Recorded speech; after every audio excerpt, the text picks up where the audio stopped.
SER Podcast.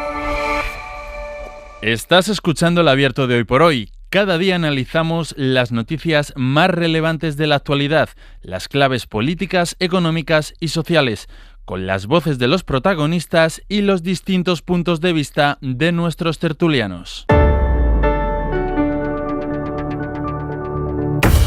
No vamos a volver a empezar otra vez las 8. Ya hemos hecho el tramo de las 8, estamos a las 8:30, que es el tiempo para el abierto, para el análisis. Esta mañana con Estefanía Molina. ¿Qué tal? Muy buenos días. Muy buenos días, Ángel. Con Carlos Navarro Antolín. Muy buenos días. Buenos días. Y con Antón Losada. Buenos días. Buenos días. Estaba a punto de volverte cuando has dicho las 8. Me da tiempo de un café. ¿No? Yo pensaba que eran las 7, pero bueno. Una pequeña siesta. Todavía nos da tiempo de volver a acostarnos. Yo es que estoy aquí a las 6 de la mañana subrayando los periódicos. Así me gusta. Así me gusta. Así me gusta. Con fosforitos de diferentes colores. Que vengáis preparados, porque además hoy os voy a cambiar un poco el paso. Vamos a cambiar un poco el paso. Enseguida entraremos en la actualidad, en lo que pasó ayer en Andalucía, en las negociaciones en Valencia, en el ciclo electoral que empieza en Extremadura. Pero dejadme que me pare un momentito, porque como llevamos tanto tiempo hablando y utilizando como argumento en el abierto la polarización, que si la polarización arriba, la polarización abajo, yo tenía ganas de que nos paráramos un día y nos planteáramos qué es esto de la polarización y quién polariza. Entonces vamos a aprovechar hoy estos primeros minutos del abierto para hablar en profundidad de esto. Dicen los estudios que la polarización en España llegó a su pico en 2021 y que desde entonces estamos como en una especie de meseta. España está fragmentada, lo están los políticos, lo está la sociedad, aunque la discrepancia ideológica no es necesariamente mala. El problema llega cuando el distanciamiento lo dominan las emociones, cuando hay un rechazo visceral al contrario. Y la pregunta es, ¿quién tiene la culpa de esto? Sara Selva, buenos días. Hola, Ángeles, buenos días. El caso es que la respuesta no está clara. No, ninguno de los investigadores que hemos entrevistado apunta a un único culpable. Luis Miller, sociólogo del CSIC, dice que toda la culpa no la pueden tener los políticos. Lo que yo me suelo plantear es decir, no todo es de arriba abajo.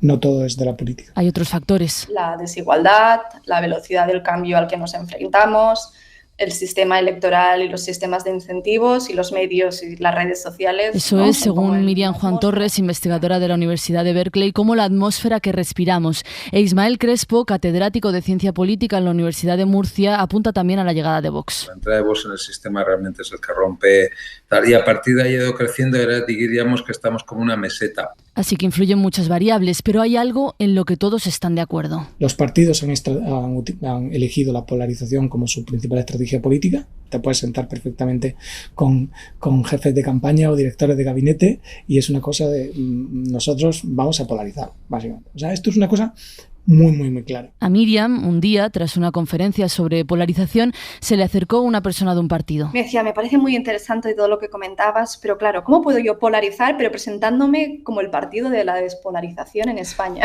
No quiere desvelar qué partido fue. Tengo curiosidad. El objetivo es claro, ¿no? De todas formas, Sara, dividir. Dividir sobre todo al contrario y a la vez juntar a los tuyos frente a un enemigo común. Esto lo vemos a diario, con el gobierno, por ejemplo, hace poco explotando el tema del aborto porque sabe que divide al PP y el PP poniendo el foco en la inmigración porque sabe que no todos piensan igual en el PSOE. Pero esto no es necesariamente malo. De hecho, según Miriam Juan Torres, puede ser hasta necesario. Subirle temperatura y poner el dedo o señalar una injusticia, una vulneración de derechos y libertades fundamentales, quizás es necesario en ese momento. Lo que ocurre es que el distanciamiento es tal que los partidos solo hablan de aquello que les divide y casi nunca de lo que sí están de acuerdo. Pero es que no hay conversación. Unos quieren hablar de una cosa y otros de otra. Y exactamente son aquellas cosas, pues eso, que te unen a ti, unen a los tuyos y dividen a los otros. Esto se suele hacer además simplificando los discursos, sin que haya matices, y en ese camino es habitual acabar no solo polarizando, sino crispando, desacreditando moralmente al contrario, demonizándolo, convirtiéndolo en una amenaza existencial y convenciendo a los tuyos de que efectivamente lo es. Y eso tiene consecuencias, claro. Tiene consecuencias democráticas, porque si el de enfrente es el enemigo, si es el demonio, si es el enemigo a batir, pues no puedes pactar con él. Te estás inhabilitando a la hora de pactar, porque tú entonces estarías diciendo, enviando el mensaje de que pactas con el enemigo. Esto, explica Miriam, puede acabar abriendo la puerta a prácticas autoritarias. Es decir, si está un votante muy polarizado y percibe al otro, entre comillas, como un enemigo, quizá va a pensar pues, que a lo mejor la vigilancia masiva, la vulneración de los derechos humanos, la detención sin proceso judicial, son medidas que sí son autocráticas, pero son necesarias porque lo otro es tan malo y tan peligroso. Pero también tiene consecuencias sociales. Los simpatizantes de los partidos, dicen los investigadores, se convierten en hooligans. Da igual lo que se diga, lo importante es quién lo diga. Y la sociedad pues se divide en dos bandos. Ana tiene 81 años, el pelo teñido de rojo y es de izquierdas de toda la vida. Bueno, yo soy de Izquierda Unida y voy a seguir siéndolo. A veces, cuando está viendo las noticias y aparecen Feijóo o Ayuso, se pone a insultarles, pero se esfuerza por decir sus nombres. No vaya a ser que los vecinos piensen que está insultando a su marido. Me lío a decir de todo, digo, como si me oyeran. Entonces, es una forma de desahogarme, pero bueno, por lo menos me quedo a gusto. Cuenta que en el pueblo los vecinos no la saludan. Si pueden, hay gente que me oye, si puede no me dice hola. Es solamente por, ya te digo, la etiqueta. Incluso una que vino de fuera, una de Andalucía, que está allí en el pueblo, pues igual a mí por roja no me habla. Y bueno, hay gente incluso que ha ido a lo mejor a la iglesia a algún entierro y a la hora de, como dicen la misa, de dar la paz, pues ha habido gente que no me ha dado la paz y luego se ha acercado a comulgar. Eso lo tengo, bueno. Pero eso lo vivo muchísimo, el vacío en el pueblo es enorme. Y dice que esto no era así antes, que está notando ahora ese vacío en el pueblo. De hecho, Ana no es su nombre real, prefiere no decirlo. Parece una anécdota, pero la polarización política termina impregnándose en nuestra rutina, afectando a las relaciones, a la forma que tenemos de dialogar y de pensar. Mira, Guillermo Laera es psiquiatra en el Hospital Ramón y Cajal y un día un médico le derivó un caso a su consulta. Era una señora de unos 60 años. Entonces nos sentamos y le digo, bueno, ¿cómo está? ¿Cómo se encuentra? Cuénteme. Y entonces me mira extrañada y me dice, hombre, ¿cómo voy a estar con el desgraciado que nos hace la vida imposible? Me llamó la atención que en una pregunta de ¿cómo está usted?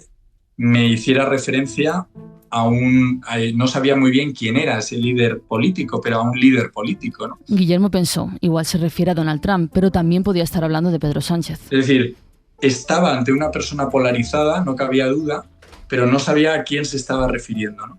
Al final, el maligno era Pedro Sánchez. Y ella me decía, es que cada vez que le veo me pongo mala. Es que apago la tele. Y de hecho él lo imitaba en la consulta. Buscaba que le reafirmara en su odio. Guillermo intentó ver qué había detrás de esa polarización y llegaron a la conclusión de que el consumo de medios de comunicación y de redes sociales no le estaba yendo bien. No es el único caso que ha recibido así. Cuenta de hecho que desde hace unos 5 años empezó a notar un aumento de problemas de salud mental asociados a la polarización. Cuenta Guillermo que la polarización destruye la empatía, como le ocurría a esa señora. Destruye también la curiosidad y el humor. Lo que falta a veces es humor, porque el único humor que uno detecta en una sociedad polarizada es el humor del escarnio, es el choteo, la burla, pero no es el sentido del humor que implica distancia. Dicen los investigadores que cada vez vivimos más aislados, en burbujas virtuales y reales, y que igual la solución, más allá de los políticos,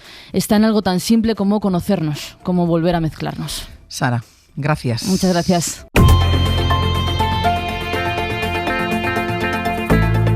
El Abierto. Ser Podcast. En El Abierto, Antón Losada, Estefanía Molina y Carlos Navarro Antolín, después de escuchar este magnífico reportaje de Sara Selva sobre la polarización, con esa reflexión casi al final, ¿no? que tiene que ver con los efectos de la polarización que puede empezar en la política, pero que acaba repercutiendo en nuestro día a día, en nuestras vidas, con esa reflexión de que cada vez vivimos más en nuestra burbuja, más aislados, y la solución, más allá de los políticos, quizá está en volver a hablar, ¿no? En mezclarnos, en escucharnos. Polarización que marca toda nuestra vida política, toda la actualidad de arriba abajo, desde que empieza por la mañana hasta que acaba por la noche. Losada. Bueno, a veces pensamos que los problemas sociales o problemas políticos son como los muebles de IKEA, ¿no? Que nos falta una pieza y si encontramos esa pieza, pues seremos capaces de montar el mueble y que el mueble funcione correctamente. Digamos, los problemas sociales y políticos no son muebles de IKEA, por suerte o por desgracia. Entonces, el diagnóstico de la polarización, que se ha extendido, digamos, como esa pieza que parece que faltan para que encajar todo, ¿no? A mí me plantea serios problemas, ¿no? Y serias preguntas, sin cuestionar la evidencia de que existe la polarización, no ese es el objeto del debate, ¿no? La primera cuestión es Yo es que creo que es una consecuencia, no una causa. Estamos así no por consecuencia de la polarización, sino que la polarización es una de las múltiples consecuencias de la situación en la que estamos. Entonces, a mí me parece más un síntoma que una causa para una diagnosis. Es el resultado de algo. El resultado, evidentemente, de un proceso muy complejo. Un proceso muy complejo que tiene que ver con un cierto diagnóstico de desafección hacia la democracia, que yo interpreto de manera ligeramente diferente a muchas cosas que leemos por ahí, ¿no? Es decir, la democracia ha fallado. No, la democracia ha funcionado. El problema es que hay mucha gente que no quería que funcionase así. Es decir, ¿por qué está cabreado el americano blanco protestante que vive en los estados del Medio Oeste? ¿Porque la democracia no ha funcionado? ¿Porque todas las minorías a las que ha sojuzgado durante los últimos 200 años ya defienden sus derechos y tienen sus derechos? ¿Por qué están cabreados tantos varones de 30 y 40 años? ¿Porque el feminismo se ha pasado o porque la mujer ya no es, digamos, el actor secundario que está... esa gran mujer, ¿no? Que se dice, eso que se dice siempre, ¿no? Detrás de gran hombre, todo, la cosa más machista que he oído en mi vida. Porque ha salido de casa la mujer. Claro, entonces... segundo, buena parte de eso que llamamos la polarización no viene de la política, arranca en la sociedad. No tiene más que ir a las redes sociales. Los grandes maestros de la polarización no son los actores políticos. Son gente que hace de la antipolítica su identidad y que construyen además un discurso extraordinariamente polarizador basándose en el rechazo frontal de la política, de la democracia, de las elecciones. ¿Por qué? Porque ellos son el pueblo, ellos son los de verdad. Estos días estamos conmemorando el aniversario de la Dana. Aquello fue un festival de antipolítica y de polarizadores llenando camiones de juguetes y de ayuda humanitaria que después nunca sabemos qué pasó con ellos, ¿no? Y esos millones que se recaudaron. Pues la polarización es un enorme negocio, ¿eh? Es un enorme negocio. Tú dices, no viene de la política, pero la política se aprovecha de ella. La política se aprovecha de ella y la retroalimenta. Exacto. Pero no es... La política se ha polarizado y entonces nosotros, que somos muy buenos y somos ciudadanos ejemplares, nos hemos polarizado. No. Los políticos no viven en un mundo aparte, son ciudadanos igual que nosotros y ven como esa polarización de la que tanto hablamos, ¿no? Ese rechazo del otro. Pero ese rechazo del otro basado en que el otro no es como yo quiero que sea. O sea, rechazo al inmigrante que reivindica sus derechos, que quiere un sitio digno para dormir y que quiere preservar su cultura y su religión y que quiere trabajar 8 horas. Al inmigrante que viene a trabajar y a sufrir no lo rechaza nadie, ¿eh? Rechazo a la mujer que acepta su papel en la sociedad, el que yo creo que tiene que tener.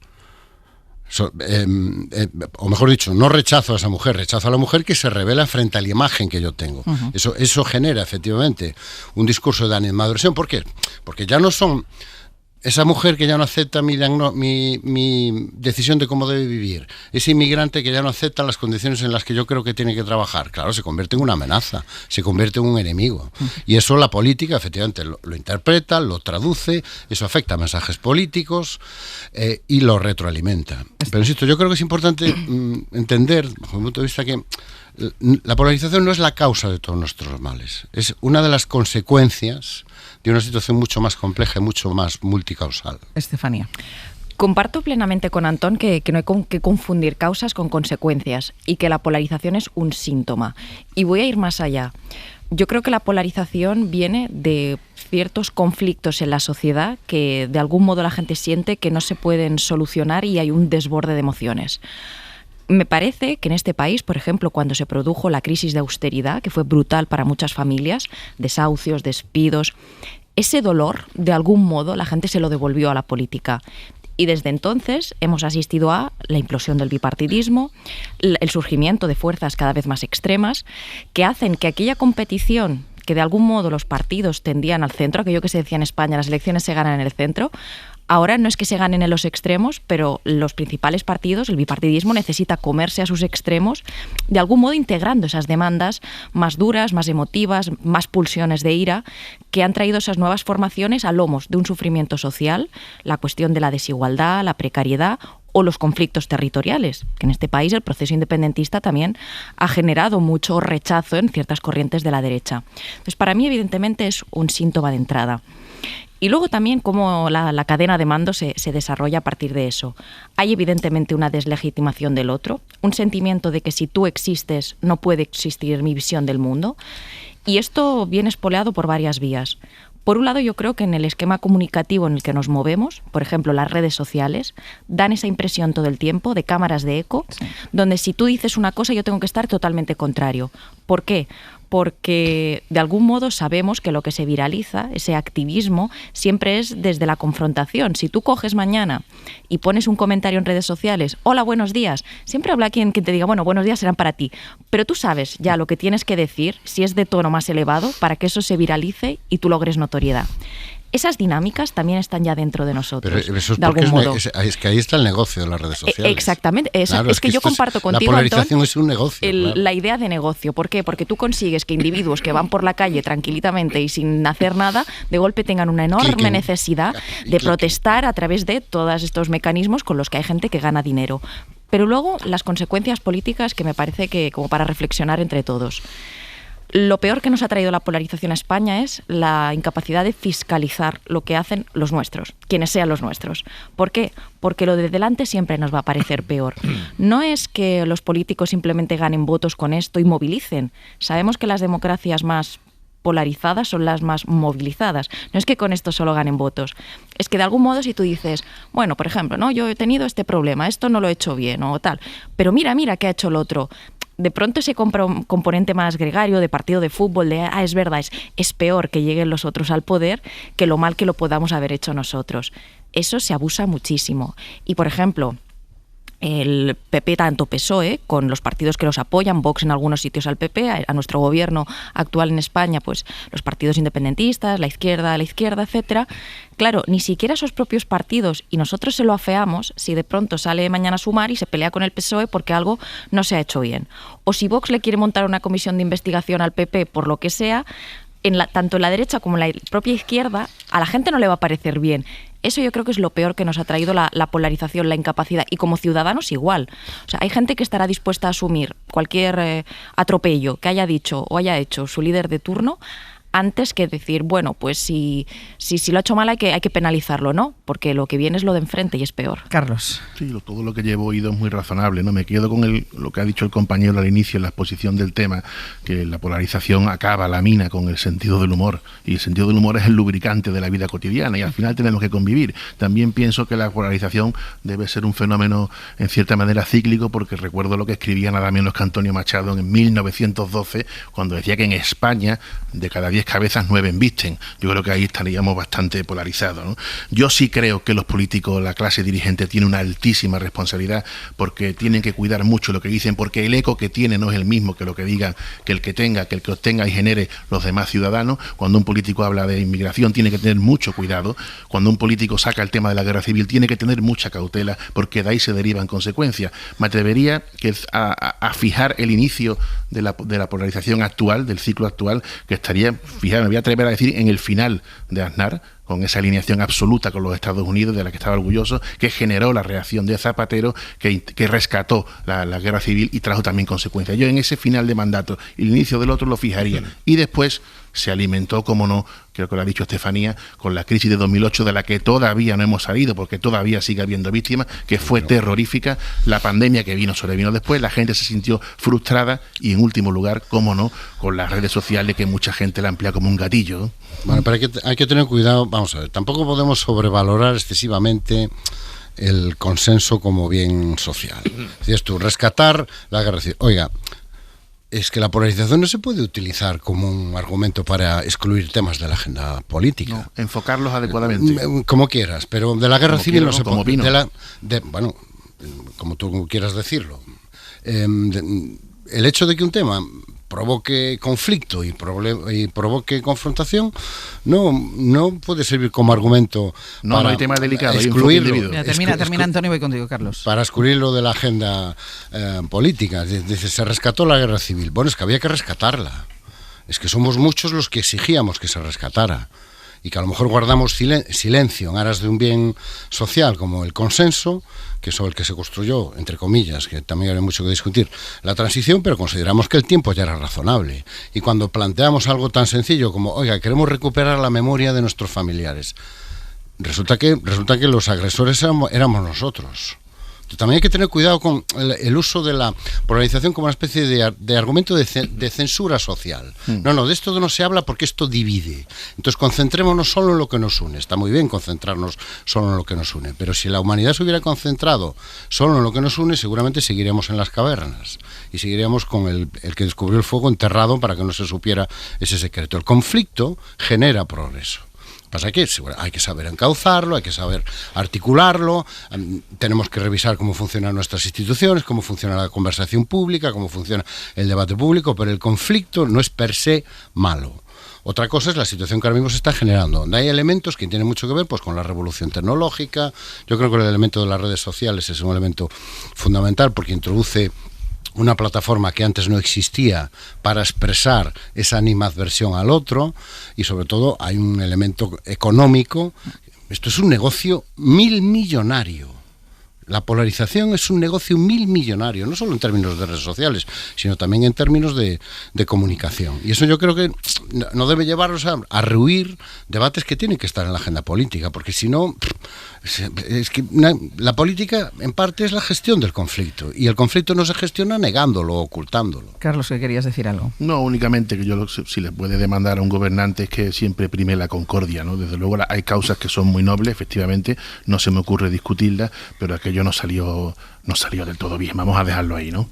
Y además la polarización termina... No, en absoluto, claro. Pero a lo mejor es buscar otro momento, otra forma. No hay tema delicado, sino enfoque indebido, ¿no? Quizá, ¿no? Y a lo mejor, no sé, yo no me atrevo en esto, desde luego me parece absolutamente, estoy de acuerdo con quien hay que luchar por la memoria de sus seres queridos, faltaría más y hasta ahí podíamos llegar, ¿no? Pero quizá a lo mejor habría que haberlo hecho de otra forma, no me corresponde a mí, porque yo no gobernaba, pero desde luego promover siempre la concordia será el valor supremo. Sí, pero la concordia no se puede promover sobre la negación de los derechos de los demás. Y a lo mejor es decir, para que haya concordia, usted renuncia a su memoria, usted renuncia a sus derechos laborales, derechos políticos, claro. Es que sobre esa renuncia de las minorías que no tenían capacidad para promover esos derechos, se ha construido buena parte de eso que llamamos concordia, no solo en España. Estefanía. Sí, yo, escuchando el reportaje de Sara Selva, este caso de esta señora que incluso ya sentía que sus vecinos ni le hablaban por su ideología política, me he preguntado mucho, hasta ahora en las teorías de la polarización había la idea de que venía básicamente de los partidos políticos o que era mayor en los líderes de los partidos políticos, por los debates tan duros que vemos en los parlamentos, etcétera,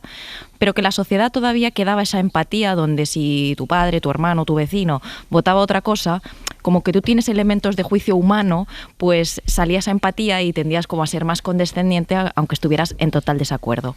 Y yo me pregunto mucho por qué eso también está implosionando, porque yo lo noto también en el día a día, mucho menos que en el Parlamento obviamente, pero lo vas notando. Creo varias cosas. La primera, sí que hay formaciones políticas o ideologías que han venido a reventar consensos. Yo tampoco creo que el consenso sea un bien en sí mismo, porque tapa el conflicto político. A veces el consenso, como decía Antón, está basado en decir, bueno, aquí no hay ricos ni pobres, ¿no? Claro. Aquí ni feminismo ni machismo. Entonces tú sepultas el conflicto político, que también es ideología, sepultar los conflictos políticos. Pero voy a poner un ejemplo. Hoy en día, cada vez más, se lo comentaba el otro día a unos muchachos que di una charla, según qué palabras tú utilizas, estamos tan polarizados o imbuidos en el conflicto político que ya hay gente que cree que va a rechazar tu discurso. Por ejemplo, yo creo que en España el concepto violencia de género solía ser un consenso. Han llegado partidos que han dicho, esto no es un consenso, esto es tu ideología. Bueno, pues aquí, cuando tú estás hablando con alguien y de pronto tú dices la violencia de género, por poner la palabra tal vez más paradigmática, el concepto más evidente, ya te coloca ideológicamente en un lugar. Vas a la evidencia científica como esto, como en tantas cosas. Si tú dices, yo creo que ante una pandemia la gente debería vacunarse, ya está. Estás cargadísimo de ideología. No así esa persona, piensa esa persona.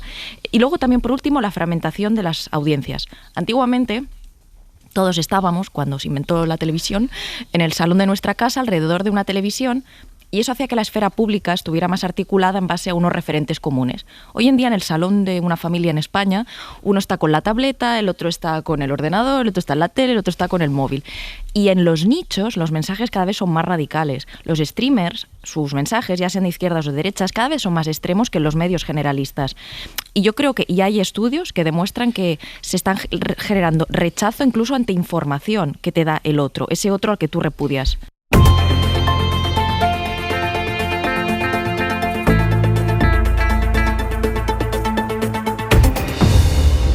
El abierto Antón Losada, Estefanía Molina y Carlos Navarro Antolín. Después del reportaje de Sara Selva sobre la polarización y el análisis de los tres participantes de esta mañana en este abierto, quiero entrar ya en terreno de actualidad, y la actualidad pasa por cosas que han sucedido y que hemos escuchado este fin de semana, y entre ellas el problema que tiene el Partido Popular, que tiene Alberto Núñez Feijóo, que por ejemplo en Andalucía quiere dejar a Vox en la oposición, pero que está negociando con ellos en Valencia, porque además la cuenta atrás va avanzando y hay que designar a un presidente o una presidenta sustituto de Carlos Mazón. Voy a empezar por Andalucía, porque el Partido Popular andaluz ha celebrado este fin de semana su congreso. El interés estaba no en lo que fuera a pasar en él, con Juanma Moreno, que ha salido reelegido con más del 99% de los votos, sino en el momento concreto que atraviesa el presidente andaluz y los mensajes que iba a enviar de cara a las elecciones que van a ser el verano, a principios del verano del año que viene. Radio Sevilla, Diego Suárez, buenos días.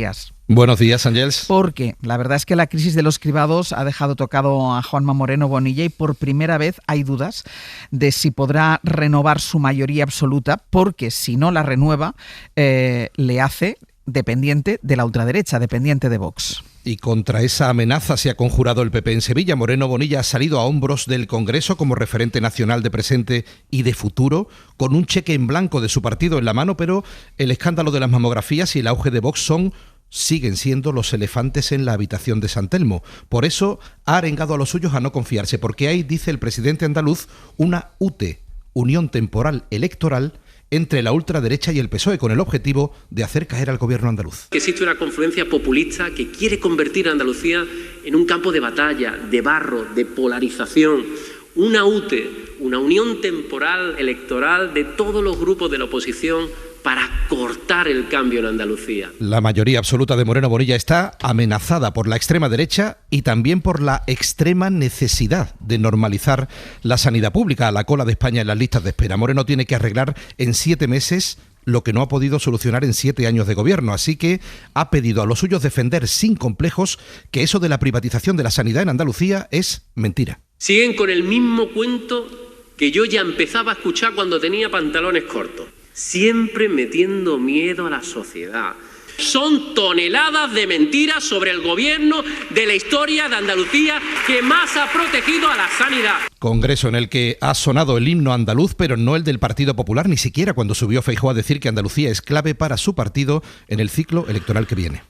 Esta crisis que pone en cuestión la situación de la sanidad andaluza sigue sin acabar, no consigue la Junta acabar de encauzarla. Sostiene el gobierno andaluz que las mujeres afectadas ya están citadas para las pruebas pendientes, pero sus casos han puesto el foco en más aspectos y han trasladado a la calle la impresión de que el sistema sanitario público no está respondiendo a las necesidades de la gente. Ayer, Diego, hubo manifestaciones de protesta en todas las provincias andaluzas. Y han sido un éxito de convocatoria, Ángels. 57.000 personas, según la policía, han salido a las calles este domingo en Andalucía para decirle al presidente Moreno que el problema de la sanidad pública va más allá del escándalo de los cribados, que afecta a todo, desde la atención primaria hasta las listas de espera, donde Andalucía ocupa otra vez el último lugar con una media de 160 días de espera. Manifestaciones masivas en la calle, pese a que se desmarcaron los sindicatos profesionales, mientras en el Congreso el PP se autoconvencía de que la crisis de los cribados está ya superada. El presidente Moreno ha dicho en este Congreso que su sueño es viajar a Australia. Hasta allí le seguirá si hace falta el PP andaluz, entregado a Moreno y a Feijóo, aunque los dos han avisado a los suyos: no deis nada por sentado, ni siquiera en Andalucía. Diego, gracias. Hasta luego. Es el lío que tiene el Partido Popular, que tiene Feijóo, porque si en Andalucía le interesa distanciarse, marcar distancias con la ultraderecha, marcar distancias con Vox, en Valencia hay que llevarse bien, hay que congraciarse. David Junquera, buenos días. Hola, muy buenas. Y por más que Feijóo ponga como modelo aspiracional a Juanma Moreno, él y todo el partido saben que necesitan del apoyo de Vox para evitar las urnas en la Comunitat Valenciana. Esa proximidad, sobre todo las exigencias de la ultraderecha, le plantean un problema por la inquietud que genera esta relación en el PP de otras comunidades en este inicio de ciclo electoral. Seguro que os acordáis de los tiempos en los que Feijóo era el gurú del Frente Moderado de Varones del Partido Popular y en sus actos en Galicia buscar las siglas del PP era como jugar a buscar a Wally.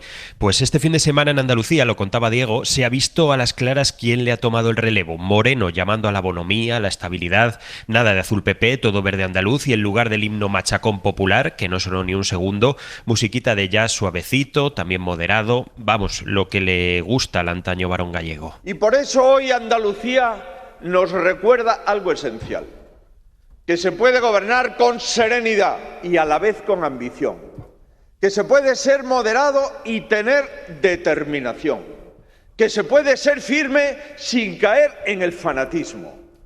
Pero claro, no es lo mismo ser presidente autonómico que líder de la oposición, que al final uno tiene sus obligaciones, sus presiones y sus pulsiones. Y yo digo que este Partido Socialista no tiene límites, no tiene límite legal, no tiene límite moral y no tienen pudor. El listón ético del Partido Socialista está en el subsuelo.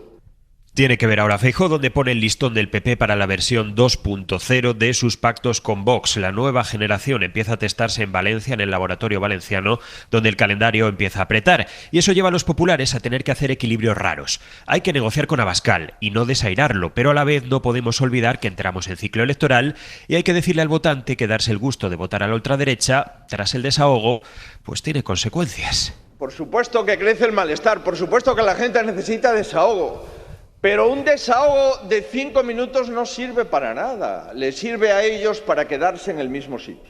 El mayor desahogo es ganar. Y añado, por experiencia, el mayor desahogo es ganar y gobernar. Todavía supura la herida del 2023, por eso Feijóo pide no equivocarse. Nada de carambolas. Solo hay un camino para que gobierne el PP y el camino para que gobierne el PP es votar al PP. No hay otro. No nos despistemos, no lo hay.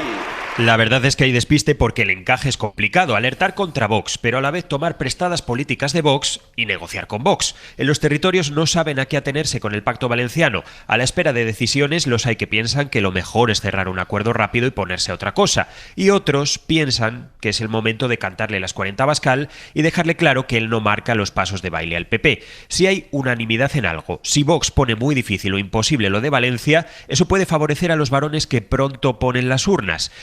Podrán resaltar la fuente de inestabilidad que supone depender de unos ultras que votan mucho con el PSOE, algo parecido a lo que decía Juanma Moreno con lo de la UTE, que quiere acabar con el gobierno andaluz de la estabilidad y la moderación, aquello que tanto le gustaba preconizar a un Feijóo, que justo hoy se lleva su dirección a Melilla para hablar de mano dura con la inmigración. Junquera, gracias. Gracias. No son fáciles los equilibrios, Carlos, que está haciendo, que tiene que hacer Alberto Núñez Feijóo. Intenta distanciarse de la ultraderecha, aunque esta mañana se vaya a Melilla para explicar su plan migratorio, pero a la vez está en manos, y además es evidente que está en manos, no puede esconderlo, de la ultraderecha a la hora de buscar un nuevo presidente en Valencia. Es decir, tiene que estar nadando o guardando la ropa en los dos sitios. No son fáciles los equilibrios, sobre todo si tienes complejos de relacionarte con un partido que, insisto, es tu aliado natural. ¿O acaso Podemos o Bildu es la democracia cristiana? Es que lo que vale para uno no vale para otro.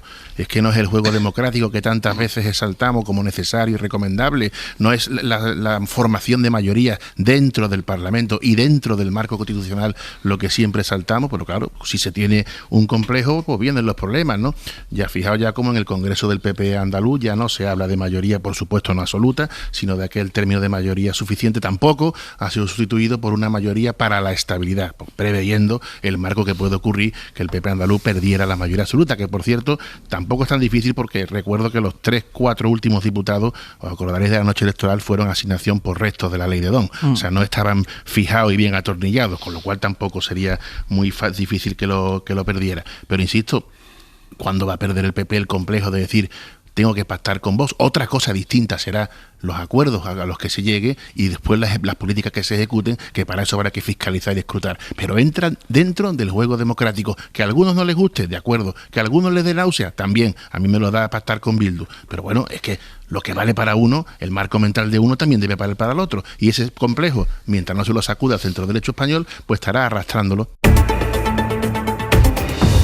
Hablando de los equilibrios del Partido Popular, de Feijóo en Andalucía queriendo dejar a Vox en la oposición, en Valencia necesitando a Vox para tener un nuevo presidente de la Generalitat, y ponía el acento, Antón, Carlos, en los complejos que parece que tiene el Partido Popular todavía para hablar abiertamente de esa relación que mantiene con la ultraderecha. Bueno, el Partido Popular está recogiendo lo que sembró. Durante casi 2 décadas le decía a todo el mundo con quién se podía pactar o no, y una de sus grandes ventajas estratégicas era que la izquierda era incapaz de romper ese marco construido por el Partido Popular, conforme al cual había una serie de partidos con los que no se podía pactar, y ahora, claro, el Partido Popular no se puede quejar de que se le reproche lo mismo que reprochaba a los demás. Si no es capaz de romper ese marco, pues será un problema del Partido Popular, pero no un problema del sistema democrático ni de la cultura democrática española, ¿no? Yo creo que en las frases que ha dicho, bueno, estaba pensando lo primero, aquello que decían los latinos, ¿no? Transit gloria mundi. Sí, claro. Así pasa hace 3 semanas, acuérdate, Ángels, estábamos planteándonos un superdomingo electoral, acuérdate. Sí. Iba el PP, jugaba con la idea de juntar todas las elecciones autonómicas en un domingo para demostrar, y ahora andamos suplicando para no tener que convocar elecciones en Valencia y a ver cómo pasamos este vía crucis de elecciones que se nos viene por delante, ¿no? Yo creo que Alberto Núñez Feijóo a veces es muy transparente, y en las cosas que dice está la esencia de sus problemas, ¿no?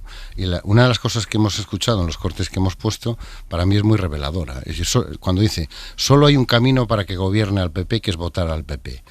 Ya, pero es que hay mucha gente que cree que no, que hay varios caminos para que gobierne el PP. Y uno de esos caminos es votar a Vox. Y además se fían más de votar a Vox, porque así se aseguran que determinadas políticas, o por lo menos eso creen ellos en su inocencia, se van a conseguir, o que el programa de gobierno se va a acercar más a lo que propone Vox que a lo que propone el PP. Y es el Partido Popular el que está facilitando esa idea con estas negociaciones y estos pactos. Y el problema no es pactar con Vox. El problema es que muchos de tus votantes crean que da igual votar al PP o a Vox. Al final acabarán gobernando los dos juntos, porque eso lo que hace es debilitar al PP y fortalecer a Vox. Estamos con el 23. El Partido Popular en manos de Vox, como se colocó después de las autonómicas y antes de las elecciones generales, con 2 diferencias que para mí son importantes. La primera, en este momento Vox le disputa el liderazgo de la derecha al Partido Popular, cosa que no pasaba en el 23. En este momento se lo disputa. Abascal le disputa el liderazgo personal, por así decirlo, a Feijóo, y Vox le disputa el liderazgo en el espacio. Entonces ya no es una negociación entre un socio mayoritario y un socio minoritario, no.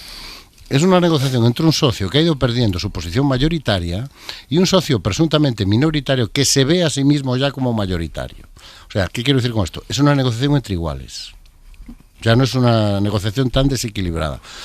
Segundo y fundamental, los tiempos los controla Vox. Vox ya estaba fuera del gobierno de Valencia. Para Vox, que el Partido Popular gobierne en Valencia, pues no es un problema que esté en la agenda de Vox. Vox decidirá en función de sus intereses estratégicos y electorales. Y yo creo que eso no se decide tanto en Valencia como... Para mí es vital lo que sucede en Extremadura. Si el 21 de diciembre, cuando se abran las urnas, Vox obtiene un resultado que lo sitúe muy cerca, o incluso, no me atrevo a decirlo, pero en la opción de superar al PP, la siguiente convocatoria electoral, no tengo ninguna duda, será Valencia. Sí, lo que pasa es que se tendrá que mojar antes Vox, porque es la semana que viene que se marca el límite para la elección de un candidato. Bueno, tienes varias opciones, puedes elegirlo. El problema de elegir al candidato es que ese candidato le quedan 2 años donde la cuchilla que le corta la cabeza la tiene Vox. Sí. O sea, yo puedo pactar ahora porque me interesa, porque estamos en campaña electoral en Extremadura. Pero puedo dejarte caer en cualquier momento. Claro, en cualquier momento, debilitando todavía más tu imagen y tu posición, porque no olvidemos una cosa, el Vox no va a pedir un precio simbólico esta vez, porque para facilitar una presidencia es que aquí al PP tiene 2 opciones: o darle a Vox todo lo que pida, y Vox le va a pedir mucho, O ir a elecciones. Como no quiere ir a elecciones. Estefanía. Sí, y no solo que Vox vaya a apreciarse mucho más, sino que es muy probable que Vox quiera atenazar a los gobiernos del PP, no entrando en los gobiernos, sino desde fuera, porque así tiene a un gobierno débil del PP que no sea mayoritario en el caso de que no logre la absoluta, y ellos pueden seguir creciendo por la misma estrategia por la que se fueron de los gobiernos autonómicos del PP, para que sea el voto protesta de la realidad que no puede asumir ningún gobierno del PP, porque en el deseo de creer y en el estar fuera de los gobiernos puede crecer cualquiera. Pero volviendo a la frase de Feijóo, que me parece muy sintomática, esto de si ustedes quieren que el PP llegue al poder, voten al PP. Para mí todavía hay más trasfondo detrás de eso. El último gobierno de derechas nacional que hubo en España fue el de Mariano Rajoy. Y desde entonces se ha instaurado un relato en la derecha, en la ultraderecha, círculos de conservadores, los medios conservadores, que es que Rajoy fue poco menos que un traidor de los valores de la derecha. Y ponen varios ejemplos, ¿no? Siempre son los mismos ejemplos. Rajoy no derogó la ley de memoria histórica, la dejó sin financiación, que es lo mismo, pero ellos hubiesen querido que la derogara.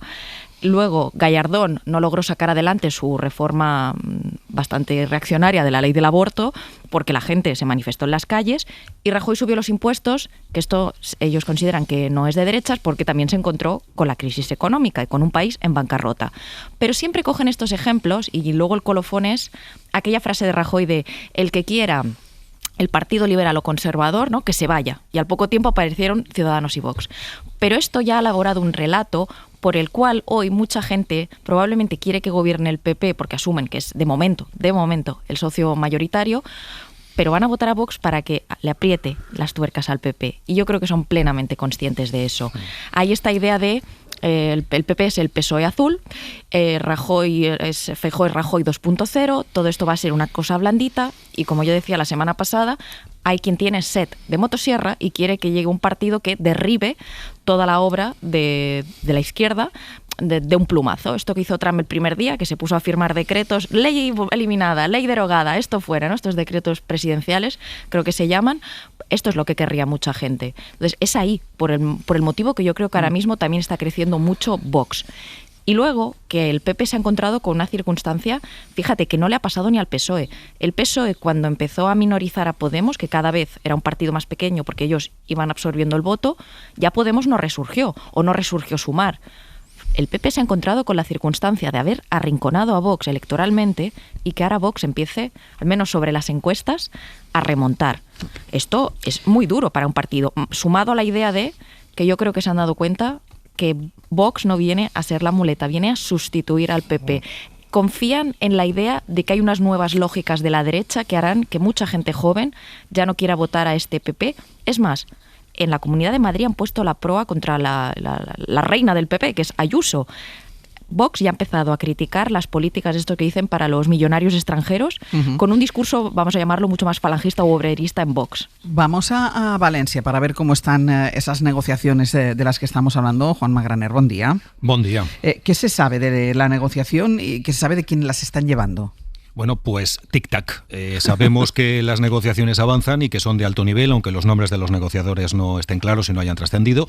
Más claro parece el nombre del llamado a la regencia, Juanfran Pérez Llorca, que es secretario general del PP en la Comunitat, que es portavoz parlamentario en les Corts y que por tanto cumple con la condición imprescindible para sustituir a Amazon, que no es otra que ser diputado. Además, Génova daría el visto bueno porque Pérez Llorca cuenta con el aval de los 3 presidentes provinciales del PP aquí y porque Pérez Llorca, y esto es muy importante por todo lo que estáis diciendo, no desagrada a Vox.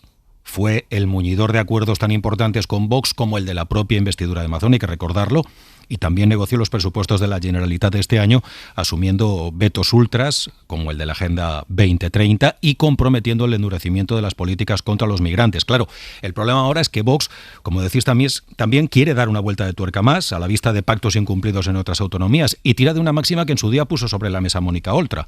Lo importante es el qué y no el quién. Así que veremos, aunque todo parece indicar que por plazos esta semana tendremos que salir de dudas. Pues veremos, a ver si salimos de esas dudas, Magraner. Gracias. Un abrazo. Claro, y es que esta, Antón, es la clave. No es tanto el quién como el qué. Es decir, no creo que tenga, si además el candidato propuesto gusta a Vox porque ha sido muñidor de otros acuerdos, mejor que mejor. Pero aquí el tema está en las políticas, y las políticas Vox en la Comunitat Valenciana ya las ha ido filtrando en toda en toda la Generalitat. Bueno, este señor es del agrado de Vox porque es un chollo para Vox. Claro. Hasta ahora ha sido un auténtico chollo, más que un negociador. Porque ha dicho sí a todo lo que Vox ha puesto sobre la mesa. Es el señor que paga la factura y no pone ningún problema con la factura. Si yo fuera Vox también me lo pondría como candidato, porque además es que es el que ha articulado esa estrategia de es preferible pactar con Vox a ir a elecciones, sea el coste que sea. Es que ese es lo grave de Valencia. Es decir, ahora, para el Partido Popular, que es la sensación que todos tenemos y la percepción que todos tenemos de que quien tiene la manija es Vox. O sea, que si hay gobierno en Valencia es porque Vox lo permite, y que ese gobierno en Valencia durará el tiempo que le convenga a Vox, y que habrá gobierno en Valencia en la medida en que el Partido Popular asuma las políticas de Vox. Eso es completamente contradictorio con lo que acaba de decirnos mi amigo Alberto Núñez Feijóo. Solo hay un camino para que gobierne el PP, que es votar al PP. No, parece que no. Hay un camino bastante más seguro para que gobiernen determinadas políticas, no para que gobierne el PP. Por eso yo creo que el Partido Popular está cometiendo, una vez más, un error catastrófico en Valencia. Porque era mucho mejor opción ir a unas elecciones que someterse a esta estrategia de gota malaya a la que la vas a meter Vox. Si tú generas una crisis en Valencia para cortar en seco el desgaste que te está generando Valencia, tienes que ir a una solución que corte esa sangría. Y aquí, en lugar de cortarlo, simplemente lo que hace es prolongarla. O sea, esto se va a prolongar. El desgaste que supone Valencia, la gestión de Valencia, la debilidad del liderazgo de Feijóo, la debilidad del que salga investido presidente, si es que sale alguien investido presidente, es un coste político enorme para un Partido Popular que inicia ahora, no lo olvidemos, un ciclo electoral que iba a ser glorioso, pero que a día de hoy se ve más bien como una tortura. Dejadme que vaya con el Partido Socialista, porque si el PP tiene que rearmar esa mayoría en Valencia, el gobierno también se le ha desgarrado su mayoría en el Congreso de los Diputados. Espera que el plantón de Junts se vaya traduciendo con más claridad, se vaya viendo con más claridad desde esta semana. Ana Fernández Vila, buenos días. ¿Qué tal, Ángels? Buenos días. Aunque Pedro Sánchez, el presidente del gobierno, sigue defendiendo que con bloqueo de Junts o sin bloqueo de Junts, la legislatura va a continuar y piensa agotarla hasta la fecha prevista, que es 2027, y eso supone una legislatura entera sin aprobar presupuestos, porque con estos números las cuentas no dan. Sin Junts es imposible.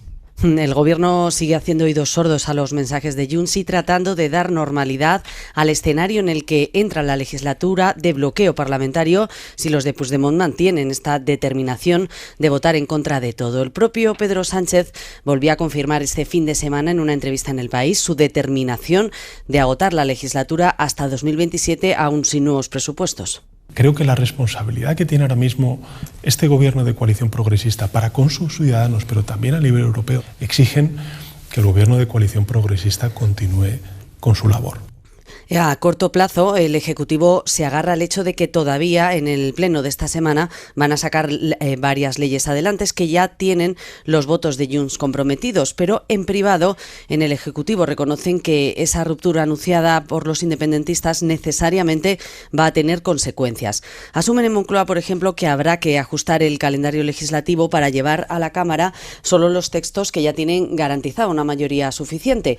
También esperan que haya asuntos a los que Junts no se pueda negar, por ejemplo, el nuevo decreto de ayudas a la reconstrucción de afectados por la Dana, que se tiene que convalidar próximamente.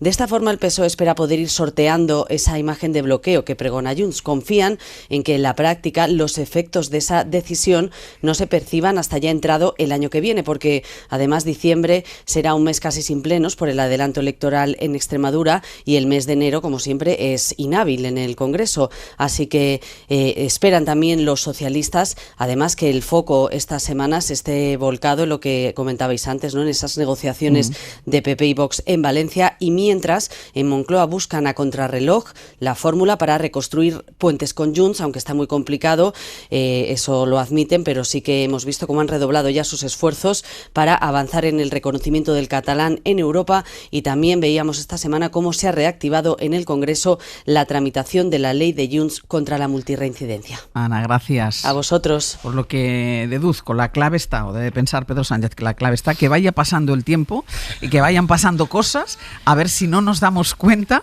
de que no tiene mayoría en el Congreso, de que no va a poder aprobar los presupuestos, y cuando nos vayamos a dar cuenta digamos, hombre, pues es que estamos a 2027, que ya tenemos que celebrar elecciones. Pero fíjate que al final los huecos que no se llenan se ocupan, se suele decir. Yo creo que hay tantas polémicas en la actualidad política que si Pedro Sánchez tiene miedo al horror vacui legislativo, es que la agenda ya se le va a llenar de jaleos judiciales, jaleos mediáticos, jaleos de todo tipo. Siempre hay jaleos. Y eso, que lo decimos así en broma, yo creo que también es triste en una democracia. ¿Qué cosas se van a poder hacer en adelante? Ahora nos detendremos, muy pocas, pero no se preocupe usted que le vamos a llenar la agenda de infoentretenimiento político. Este es un poco el tema. Pero fíjate, el tema de Junts. Es cierto que ellos han comprometido ya su voto en leyes como la de Lela, o incluso esta que querían que los teleoperadores te atiendan en catalán, que las empresas atiendan en catalán, y otras tantas. Y el gobierno confía que por solidaridad no rechacen ayudas para la Dana y otras cosas. Pero el otro día me preguntaba un diplomático extranjero, dice, bueno, ¿y qué va a hacer Junts, ¿no?, todo este tiempo? Porque también es 1 año y medio o 2 para Junts. Bueno, yo creo que Junts ahora mismo tiene puesta la mirada en las municipales. Es decir, no presentarse de la mano del PSOE, aunque esta ruptura ya vemos que es una impostura.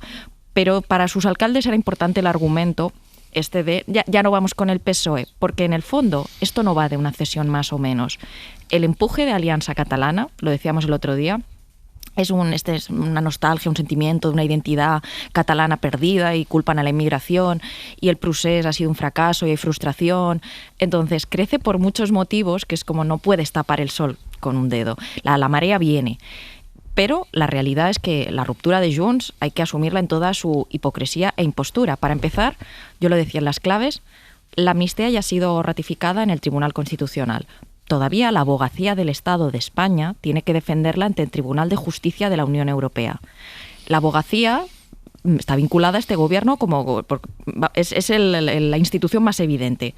Si gobernara la derecha, ¿no?, ahora que hay una especie de rumor de una posible moción de censura, esto decae para empezar. Luego también el Tribunal Constitucional tiene que decidir si es constitucional la orden de detención de Puigdemont. Que esto no solo, es la amnistía va por un lado, pero esto por otro.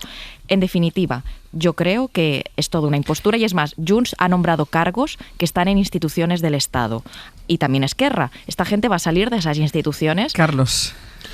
Bueno, pues estamos ante el triple salto mortal del sanchismo, que es un gobierno sin victoria en las urnas, por supuesto, sin mayoría parlamentaria, sin presupuesto, y yo creo que si alguien lo puede hacer, por supuesto, es Pedro Sánchez, que nos tiene acostumbrados a ver cosas que nunca habíamos visto como normales en la política española. Y efectivamente, una cosa es hacer el teatro de romper de Junts con el gobierno, y otra muy distinta es dejarlo caer. Bueno, yo es que creo que a veces se nos olvida cómo es el diseño de nuestro sistema de gobierno. Aquí no basta con tumbar a un gobierno, hay que presentar una alternativa. Eso tuvieron muchísimo cuidado los padres de la Constitución en el 78, al construir un sistema donde la moción de censura negativa no cabe en nuestro sistema. Hay que generar una moción de censura constructiva. Y Sánchez juega en ese espacio electoral. Si todo está tan mal, si no hay presupuestos, si no tiene mayoría, hombre, es que la consecuencia es inevitable. Alguien tendrá que presentar una moción de censura, aunque sea para perderla. Cosa que no está sucediendo. En este momento, si Pedro Sánchez tiene el margen de maniobra que tiene, es porque el líder del principal partido de la oposición no se atreve a presentar una moción de censura, a pesar de que todos los días se acaba el mundo, se hunde España y somos la vergüenza de Occidente. Esa es la primera reflexión. La segunda reflexión es que yo creo también hay que entender que el tema presupuestario, podemos descartar que se vayan a aprobar. Yo no lo descartaría, lo veo prácticamente imposible, pero lo que no podemos descartar, y yo lo que creo que va a hacer este gobierno, es que acabará presentando unos presupuestos. Sí, insiste Pedro Sánchez en que los va a presentar, ¿eh? Claro, es que esa es la obligación constitucional, presentar unos presupuestos. Entre otras cosas, porque eso te permite visualizar, que la gente visualice cuál es tu modelo, cuál es tu alternativa, qué políticas están siendo bloqueadas por quienes votan en contra de esos presupuestos, empezando por Junts. A mí me parece muy bien, y estoy de acuerdo con eso, ¿no?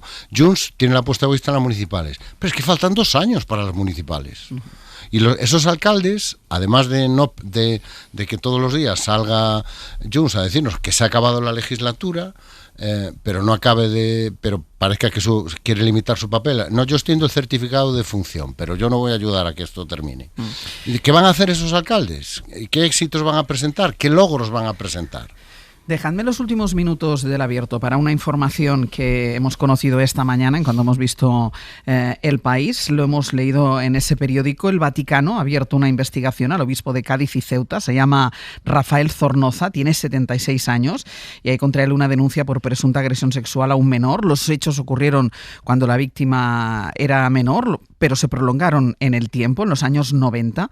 Zornoza dirigía un seminario en Getafe y es la primera vez que se abre una investigación así contra un obispo español, o al menos que sepamos que se ha abierto. Ha habido reacción ya del obispado de Cádiz. Pedro Espinosa, ¿qué tal? Muy buenos días. Hola, muy buenos días, En cuanto Ángeles. se ha conocido la noticia, buscábamos nosotros esta mañana algún tipo de reacción de la conferencia episcopal y el obispado de Cádiz ha emitido un comunicado. Sí, acaba de emitir ese comunicado el Obispado de Cádiz y Ceuta. Es un comunicado muy breve con 3 puntos. En el primero de ellos dice que las acusaciones que se hacen en el país referidas a hechos que tuvieron lugar hace casi 30 años son muy graves y además son falsas. El caso, dice el segundo punto, fue introducido, y esta es una novedad que aporta el Obispado, fue introducido la semana pasada en el Tribunal de la Rota de la Anunciatura Apostólica en España. Dice el Obispo de Cádiz que hay una plena confianza en la justicia y que va a colaborar con ella en todo lo que se ha requerido. También recuerda que se debe respetar la presunción de inocencia que asiste a todas las personas. El tercer punto es el más personal. El obispo ha decidido suspender temporalmente su agenda para esclarecer, dice, los hechos y también, y lo revela en este comunicado, para atender el tratamiento de un cáncer agresivo que está recibiendo. De momento el obispado ha dicho que no va a hacer más declaraciones hasta conocer la decisión del Tribunal Eclesiástico. Hay que recordar, Ángels, que Rafael Zornoza, que tiene 76 años, renunció a su cargo en el verano de 2024, cuando cumplió justo 75 años. Pero todo lo que ha pasado con el relevo del Papa ha llevado a que obispos como él, que han cumplido a esa edad, todavía no hayan sido relevados. Hemos visto, dices que el tema más personal es que suspende su agenda, pero las fotografías que ilustran la noticia en el mundo son de ayer mismo dio misa. Sí, de hecho el obispo ha tenido una actividad y una agenda diaria desde pues todos los actos que requiere al obispo de Cádiz institucionales sin que se haya suspendido en ningún momento su actividad hasta hoy, que ha decidido suspender temporalmente su agenda, dice literalmente, para esclarecer los hechos y para también atender ese tratamiento de un cáncer agresivo. El País es quien publica esta información y decía que uno de los periodistas que la firma es Íñigo Domínguez, que creo que ahora sí tenemos buena conexión, Íñigo. Sí, ahora sí. No, te preguntaba que sepamos, es la primera investigación a un obispo español a este nivel, ¿no? Sí, que sepamos, sí, y que haya trascendido, porque podía haber ocurrido como otras veces. Bueno, por ejemplo, hace unos meses publicamos el caso del arzobispo de Lima, José Luis Cipriani, sí, que fue el primer cardenal del Opus Dei. Bueno, pues hace unos años, pues, en 2019, simplemente cuando llegó la edad de jubilación lo jubilaron de forma un poco rara y precipitada y no se explicó la razón. Y este año hemos sabido, pero porque lo hemos publicado nosotros, que fue porque había una acusación de abusos, pero si no, no nos hubiéramos enterado.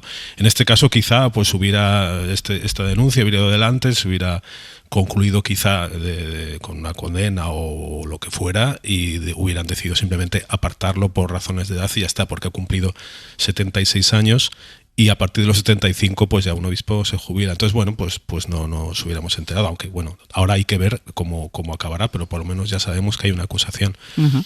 Y de momento ha habido esa respuesta del obispado de Cádiz, como nos estaba contando ahora Pedro Espinosa. Y aquí la clave también está el tiempo que ha pasado, porque la víctima, Íñigo, tenía una especie de bloqueo, o sea, le ha costado entender lo que le había pasado, ¿no? Sí, bueno, esto es lo más habitual en las víctimas de abusos en la infancia, que bueno, durante muchos años, bueno, cada historia es un caso único, pero bueno, se bloquea generalmente, se aísla en el recuerdo, se oculta y pasando los años pues vuelve a salir pues de alguna manera o la persona se da cuenta de lo que ha ocurrido realmente, pero muchas veces... Bueno, hay 1000 historias que hemos conocido de a veces pues puede ser una canción o un olor o una situación o ver una película que de repente te vuelven los recuerdos o el hecho de tener un hijo, de muchas maneras, pero llega un momento y la media, por lo que dicen los estudios, es a los 52 años, cuando uno de repente lo afronta y lo asume. Y en ese momento viene la necesidad de afrontarlo con una terapia, contándolo, denunciándolo y sobre todo con el deseo de que se sepa la verdad. Y bueno... De hecho, la víctima ha llegado a encontrarse con el presunto agresor. Hay un primer contacto que no sale bien, pero sí hay un segundo contacto que se lo puede decir, ¿no? Sí, porque bueno, era, por lo que cuenta en su denuncia, tenían una intimidad, se conocían de hace tiempo, y cuando él se dio cuenta de que había sufrido abusos, que eso no era normal lo que le había pasado, porque también además esta persona a la que acusa pues le decía que eso era normal, que no había nada malo, que incluso le confesaba por ello y después se metía en la cama con él, que también es una manipulación del sacramento de la confesión, que es gravísimo desde el punto de vista canónico. Bueno, pues hay también una cuestión de manipulación, de abuso de autoridad, porque este obispo, que entonces era cura, pues era el responsable del seminario donde estaba esta persona, y también un abuso espiritual y de autoridad. Entonces eso hace también que luego cueste muchísimo más sacarlo a la luz, ¿no?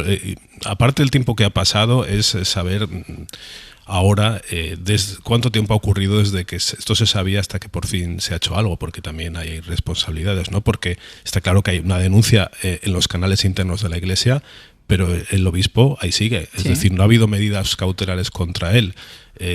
La semana pasada supimos que la Conferencia Episcopal apartó del cargo a un prelado porque había acusaciones contra él. En este caso no ha hecho nada. No sé si lo va a hacer, ¿no?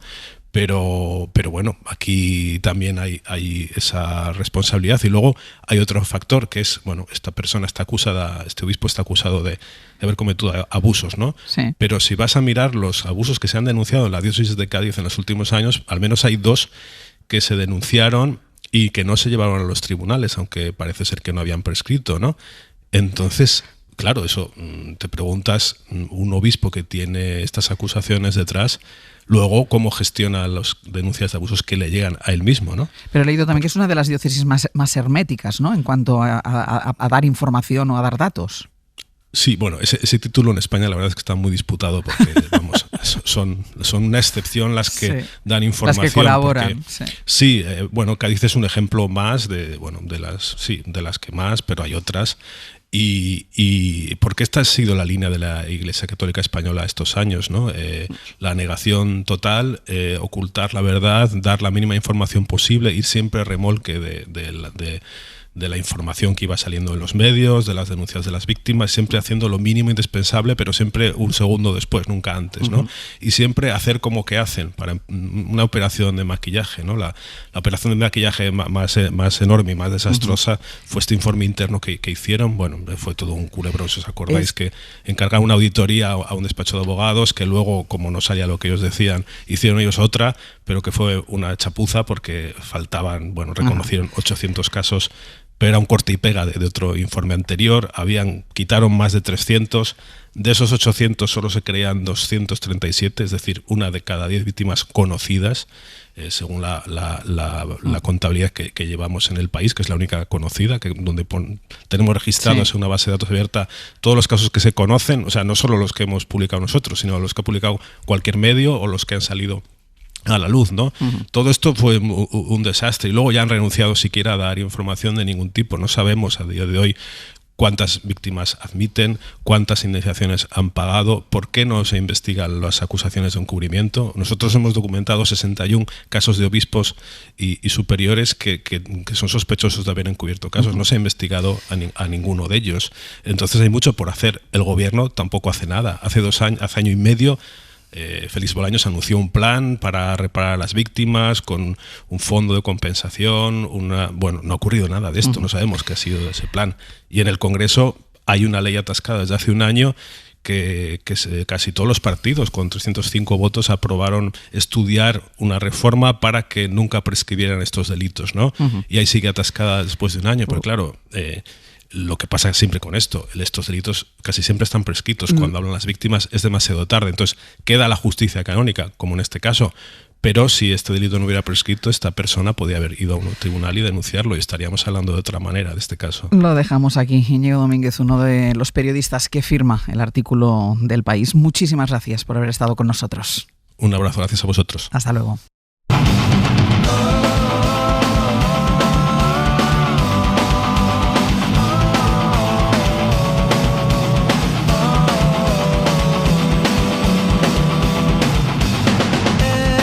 Terminamos ya el abierto. Pepe Rubio, Sergio Castro, buenos días. Buenos días. Y contadnos, ¿qué vamos a hacer a partir de ahora? 900-100-800, ya el teléfono disponible para nuestros oyentes, los que quieran participar con Voz Pop.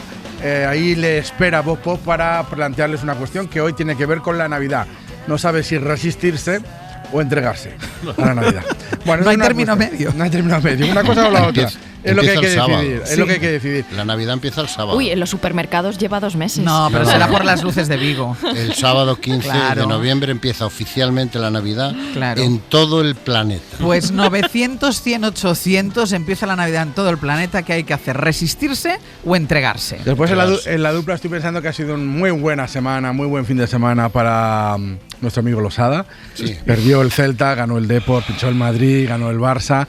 Así que perfecto. Hablaremos de la clasificación, de cómo se han ajustado los guarismos. Podemos un poco más en mi felicidad si quieres. Bueno, lo que no tenemos mucho tiempo.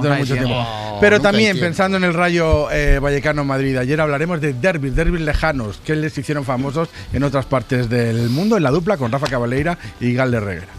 Bueno, y después a las 11 viene el artesano Pablo Ortiz de Zárate y hoy hablamos de los reporteros Robert Capa y Gerda Taro, que bueno, Gerda Taro también era Robert Capa, pero bueno, eso lo explicará después el artesano a partir de las 11, porque son dos trayectorias que no se pueden entender la una sin la otra y sin embargo, mientras él es un icono del fotoperiodismo, ella es una gran olvidada. El artesano nos recuerda por qué debemos recuperar su memoria y su trabajo.